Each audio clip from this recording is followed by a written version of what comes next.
Nathan, this is one of those rare occurrences when I can say I'm looking forward to a positive press conference with you. We can talk about positive things and how well the team played at Swansea. Yeah, look, results have dictated some of the themes on recent press conferences, and I totally understand that. But look, it's one thing, we're not going to get carried away. We've had a very good performance and managed to match up a result with a performance. We've had some good performances this year, just haven't quite got the result. But yeah, I thought they were excellent at Swansea. It's something we have to build on. It's one step, but all great journeys are made by one step. So let's hope that this can become that. I mean, obviously, just reflecting briefly on the Swansea game, because we've had 2 weeks without the games, and I don't want to let it go, because everybody in this room and every travelling Stoke fan was euphoric. Now reality kicks in, and we conceded very early at Swansea. The last thing we want to do is concede early tomorrow. No, and look, it's no one taking responsibility for how we conceded, but I asked them to do something and go and press high and go after Swansea. We did that, and we were like split seconds off a press. They got a little lucky ricochet, which conceded. Sometimes that happens. It was bravery from us that happened, but we showed great. And to be honest, if there's one way to win a game, it's brilliant in terms of conceding early, playing very well, getting an equaliser. Should have got more. Thinking it's going to be one of those days, and scoring so late that it's difficult for any team to come back. It's a good way to win a game, and I thought we were excellent. And yes, we don't want to do that because Fulham are a good side, so we don't want to give them any kind of head start. But look, as we said, if we were going to pick a way to win a game, we're either going to do it in phenomenal style or a way like that. So it worked out in the end. There are a lot of people that think the 2-week break came at the wrong time for the football club, but looking at it from a positive perspective, how have you managed the 2 weeks? What have you done in this last 2 weeks? It's been a really positive 2 weeks, and I think we've needed that. Look, we had a lot away that went and played respectively for their countries, getting sort of some positive, some not so positive results. So they come back, most of them in good shape. Then we were able to use the 2 weeks for those who needed a game. We had an in-house game against Sheffield United, which a lot of our players played and did very well in. And then we gave them a much needed break as well, because regardless of results, the effort they're putting in, and I can't fault the effort they're putting in. So we've used it well, and as I said, we've built up this week now into a nice week. We've got it all done, and we're as prepared as we can be for a massive game against Fulham. You've talked about the international break and players going all over the place. Do we have any injuries as a result of that? No, we don't. We are, apart from Ryan Shawcross, who's making wonderful strides, we are as strong as we possibly can be, which at times doesn't always help you, but we are in a very, very good place. We've got 22 outfield players to pick from, and that's a big squad to do that. You talked about you chose at the last minute, the 11th hour, whatever you want to call it, to put Scott Hogan in the team. Given how well the team performed, one wouldn't expect too many changes for tomorrow? Well, look, as I've been much maligned for or lambasted for in terms of making certain changes, it's when you're trying to find a winning formula, and at times it wasn't anything to do with certain individuals. We were looking for certain things. Now we've got a very a wonderful performance and win, so it doesn't call for too much change. There may be the odd one, but it won't be wholesale changes. Now this is the continuity we've been striving for. So if we can back that up with another wonderful performance and result, then look, we'll be able to have that continuity we've been searching for. I don't want to single people out, because I thought it was an excellent team performance at Swansea from start to finish.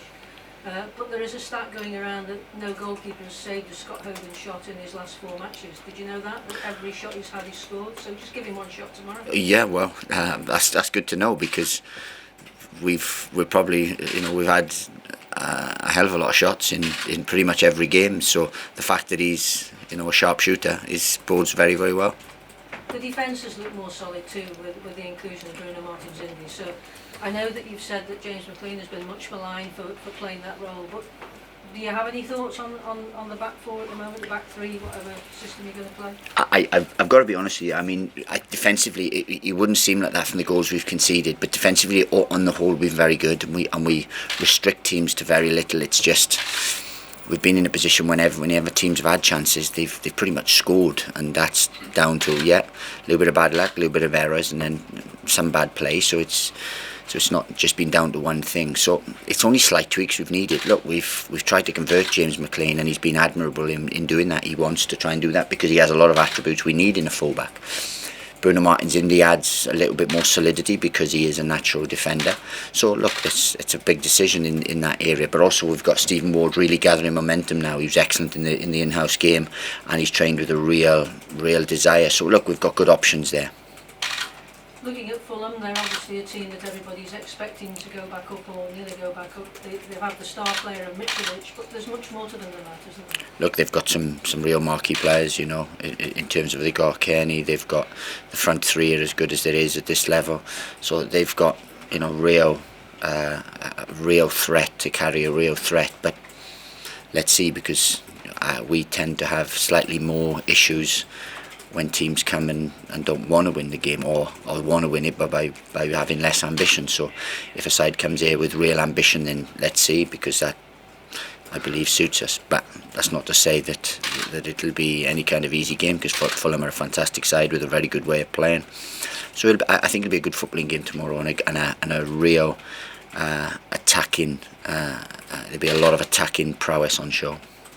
When we played Huddersfield, a lot of people were quite surprised by your team selection and the fact that it looked like you only played one up front.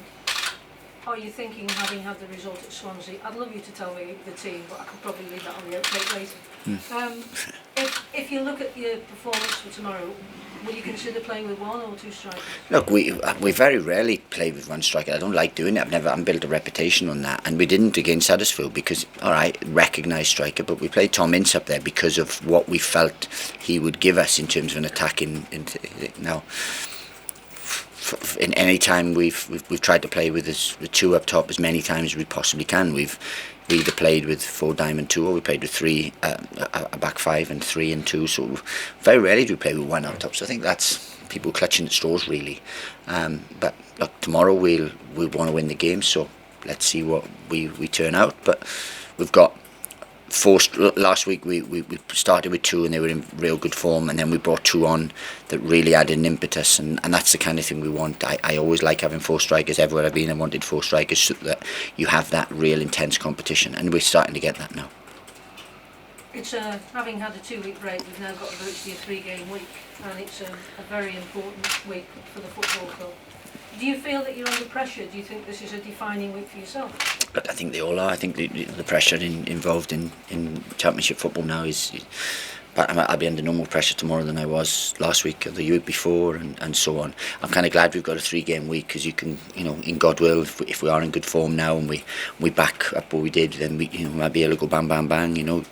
So that's the kind of thing we want. We are playing catch up, so we believe we're in decent form. Results haven't always shown that, but we believe we are, and we're not far off. Last week we brought everything together, so we've got to build on that, and then hopefully if we can do that, then we go quickly into a very tough game again, and then another tough game, and then, you know, a little mini break before another tough game. So look, it's a big month, but Championship football is Championship football. There's no easy games, no mediocre games. They're all intense and relentless. So when you selected the team for tomorrow, do you just select that team with that one match in mind, or do you think about the Tuesday game? I don't think we're in a position, you know, not quite Man City or anything yet, where we think, and I think it's about getting a good performance and result tomorrow. Then, and I don't think the Tuesday game is anything to think about. Maybe the Saturday one, certain things come into play depending on the 2 games. But players, you know, with the levels we train at, the work that we do with them, you know, that's why we have 22 fit players out of 23, because the good work that our sports science medical departments do, they're able to do 2 in 3 games, you know, 2 games in 3-4 days. The one after, you may have to consider freshness, but if God willing, I'd love to pick 3 exactly the same 11s and get desired results in all of them. We've talked about how the fans have backed you and how the owners have backed you, but the fans at Swansea were outstanding, and you could do with that similar support tomorrow. Yeah, we could. No, we really could. It's such a cliche, and people do, and I think people say it sometimes just, you know, for the sake of saying it. But they have been, and you know, I've been under pressure and scrutiny quite a lot. But the fans have really stuck with us, and we haven't given them too much in terms of results to really get behind. I think majority see the work that we do, and it's not You know, we're not a disorganised, shambolic, poor side. We're not. It's just things have gone against us. But the away ones last week turned out, and they were magnificent. As you said, it was a great way to win a game for them. So hopefully they can turn up with that vigour, and hopefully then we can respond.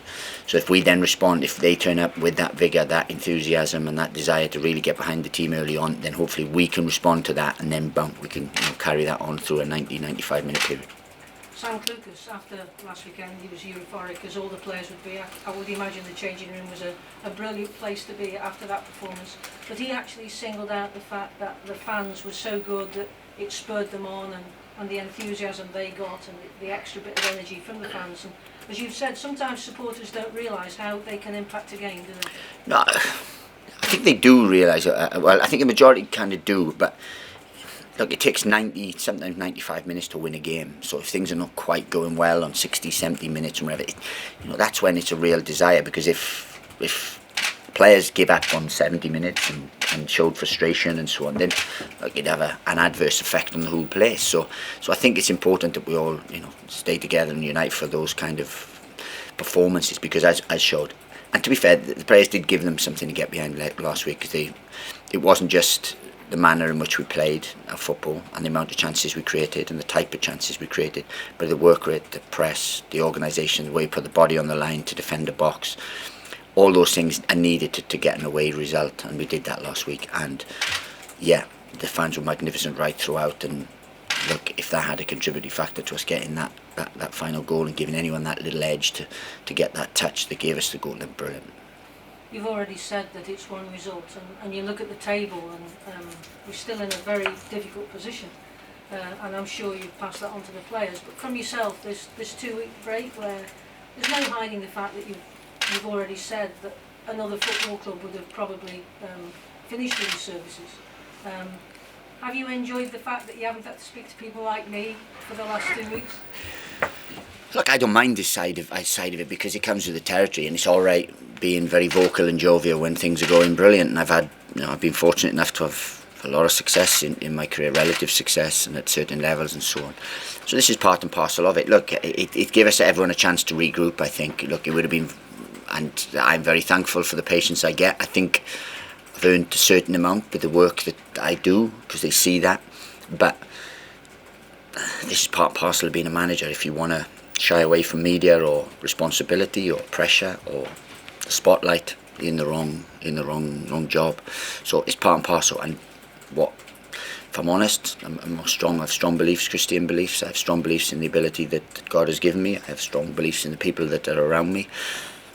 It'd be nice to come through this, and if we do, then it's one challenge. Learn more from the troughs than you do from the peaks, and we hope to do that.